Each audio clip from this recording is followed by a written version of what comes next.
पहलगाम हल्ल्याचा नवा व्हिडिओ समोर. पर्यटक झिपलाईनचा व्हिडिओ शूट करत असताना दहशतवादी गोळ्या झाडताना कॅमेऱ्यात कैद.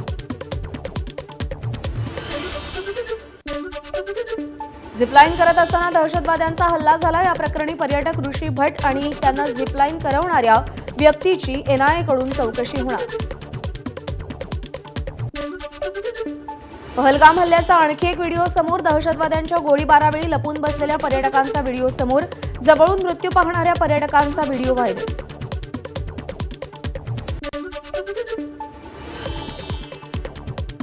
वैद्यकीय व्हिसावर भारतात आलेल्या पाकिस्तानी नागरिकांना परतण्याचा आजचा शेवटचा दिवस. आतापर्यंत 800 पाकिस्तानी नागरिकांनी भारत सोडला, तर 1000हून अधिक भारतीय वाघा बॉर्डरवरून मायदेशी परतले. असीम मुनीर यांच्या भाषणाला पाकिस्तानातूनच विरोध. पाकिस्तान सैन्य दलाच्या वरिष्ठ अधिकाऱ्याचा भाषणावर आक्षेप. असीम मुनीर यांच्या भाषणानं पहलगाम हल्ला झाल्याचा आरोप.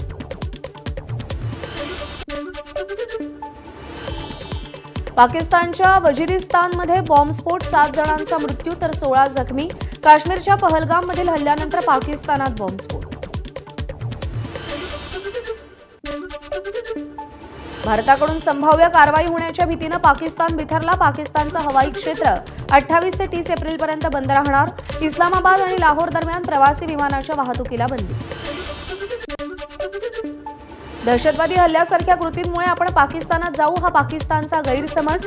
1947ला पाकिस्तानामध्ये गेलो नाही तर आता काय जाणार. पहलगाम दहशतवादी हल्ल्यानंतर नॅशनल कॉन्फरन्सचे संस्थापक फारुख अब्दुल्ला यांचं विधान.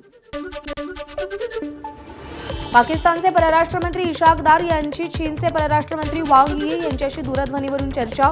भारतासोबत वाढत्या तणावाच्या पार्श्वभूमीवर राजनैतिक पाठिंबा मिळवण्यासाठी यूके, तुर्की, सौदी अरेबिया, इजिप्त, अझरबैजान आणि इराणलाही संपर्क. भारत आणि पाकिस्तानमधल्या वाढत्या तणावावर चीनचं भाष्य. पहलगाम हल्ल्याप्रकरणी निष्पक्ष चौकशीसाठी चीनचं समर्थन. संवादाच्या माध्यमातून मतभेदांवर उत्तर शोधा, चीनचा सल्ला. 26 राफेल लढाऊ विमानाच्या खरेदीसाठी भारत आणि फ्रान्समध्ये 63,000 कोटींचा करार. पाकिस्तानसोबत तणावाचं वातावरण असताना या कराराला विशेष महत्त्व. पहलगाम दहशतवादी हल्ल्याच्या पार्श्वभूमीवर संसदेचं विशेष अधिवेशन बोलावण्याची विरोधकांची मागणी. दहशतवाद्यांशी सामना करण्यासाठी सरकार कोणती पावलं उचलणार याबाबत विचारणा करण्यासाठी काँग्रेस सगळ्या पक्षांना एकत्र करत असल्याची सूत्रांची माहिती. दहशतवाद्यांना कोणताही जात धर्म नसतो. धर्म विचारून गोळ्या घालण्याइतका दहशतवाद्यांकडे वेळ असतो का. काँग्रेस नेते विजय वडेट्टीवार यांचं पहलगाम हल्ल्यावर वादग्रस्त वक्तव्य. काँग्रेसमध्ये तुष्टीकरण खोलवर रुजलंय, त्यामुळे हिंदूंवर होणाऱ्या निर्दयी हल्ल्यांमध्ये त्यांचे नेते राजकीय संधी शोधतात. विजय वडेट्टीवारांच्या वक्तव्यानंतर भाजप नेते विनोद तावडेंची टोलेबाजी. हल्ल्यासंदर्भात पक्षाच्या भूमिकेपेक्षा वेगळी मतं मांडू नयेत. जयराम रमेश यांनी बेताल वक्तव्य करणाऱ्या काँग्रेस नेत्यांना सुनावलं. अधिकृत भूमिकेपेक्षा वेगळी वक्तव्य ही नेत्यांची वैयक्तिक मतं. जयराम रमेश यांचं वक्तव्य.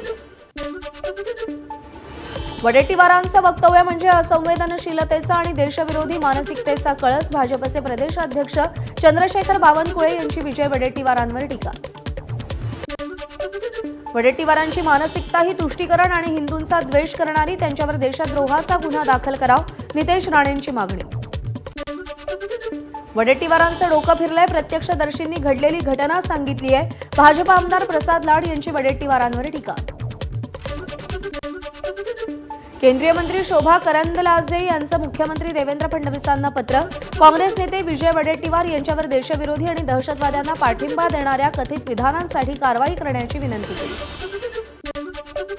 मुंबईमध्ये विजय वडेट्टीवारांविरोधात शिंदेंच्या शिवसेनेचं आंदोलन. आमदार मनीषा कायंदे आंदोलनात सहभागी. यांच्या घरातली व्यक्ती अतिरेकी हल्ल्यात मृत्युमुखी पडली असती तर असं बोलले असते का. कायंदेंचा संताप. दहशतवादी हल्ल्यानंतर काश्मीरकडे पर्यटकांची पाठ. फक्त 5% नागरिक सध्या काश्मीरमध्ये. आठवड्याभरात कोट्यवधी रुपयांचं नुकसान झाल्याची ऑल टॅक्सी शिकारा युनियनचे अध्यक्ष वाली मोहम्मद भट यांची प्रतिक्रिया. अकोल्यातील 16 पर्यटक सिक्कीममध्ये भूस्खलनामुळे अडकले होते. मात्र एबीपी माझाच्या बातमीनंतर राज्य सरकारनं सिक्कीम सरकारशी संपर्क साधत पर्यटकांची सुटका केली. सगळ्या पर्यटकांनी एबीपी माझा आणि आमदार अमोल मिटकरींचे आभार मानले. दहशतवादी हल्ल्यानंतर जम्मू काश्मीरच्या टॅक्सी चालकांवर उपासमारीची वेळ, इथलं पर्यटन संपवणाऱ्यांना चपराक बसवण्यासाठी सगळ्याच पर्यटकांनी काश्मीरला यावं. टुरिस्ट टॅक्सी स्टँडचे अध्यक्ष मेहराजद्दीन बिल्लू यांचं पर्यटकांना आवाहन. यवतमाळमधील पाकिस्तानी नागरिकांचा मंत्री अशोक उईकेंनी आढावा घेतला. जिल्ह्यामध्ये 14 पाकिस्तानी नागरिक असून त्यांच्याकडे लॉंग टर्म व्हिसा असल्याची माहिती. पहलगाम हल्ल्याच्या निषेधार्थ जळगावमध्ये मुस्लिम महिलांनी पाकिस्तानचे ध्वज फाडले. तसंच जिल्हाधिकाऱ्यांना निवेदन देत वक्फ संशोधन बिल रद्द करण्याचीही मागणी केली. नाशिकच्या मालेगावात पाकिस्तानचा राष्ट्रध्वज जाळून निषेध, विविध सामाजिक संघटनांकडून घोषणाबाजी करत पहलगाम हल्ल्याचा निषेध. नालासोपाऱ्यात 3 मुस्लिम तरुणांनी पाकिस्तानी झेंड्याचं समर्थन केल्याचं प्रकरण, तिघांना 30 एप्रिलपर्यंत पोलीस कोठडी. पाकिस्तानी झेंडा आणि दहशतवादी कृत्यांचं समर्थन केल्याचा तिघांवर आरोप. धुळ्यामध्ये मुस्लिम संघटनांचं पहलगाम हल्ल्याच्या निषेधार्थ आंदोलन, यावेळी अतिरेकी हल्ल्यामध्ये मृत्यू झालेल्या नागरिकांना श्रद्धांजली वाहिली. कोल्हापूरमध्ये दहशतवादी हल्ल्याचा फलक लावत निषेध, 400 वर्षांपूर्वी शंभूराजेंना धर्म बदलला नाही म्हणून मारलं. आज देखील 27 लोकांना धर्म विचारून मारलं. त्यामुळे खरेदी करत असताना कोणत्या व्यक्तीकडून खरेदी करतो याची विचारपूस करा, अशा आशयाचा फलक. बीडच्या गेवराईमध्ये सकल हिंदू समाजाचं आंदोलन, पहलगाम हल्ल्याच्या निषेधार्थ प्रतिकात्मक पुतळ्याचं दहन केलं. पहलगाम दहशतवादी हल्ल्यानंतर अटारी वाघा सीमा बंद, अफगाणिस्तानातून भारतात होणाऱ्या सुक्यामेवाच्या आयातीवर परिणाम होण्याची शक्यता. बदाम, बेदाणे, जर्दाळू आणि पिस्ता यांसारख्या सुक्यामेव्याच्या देशांतर्गत किमती वाढू शकतात.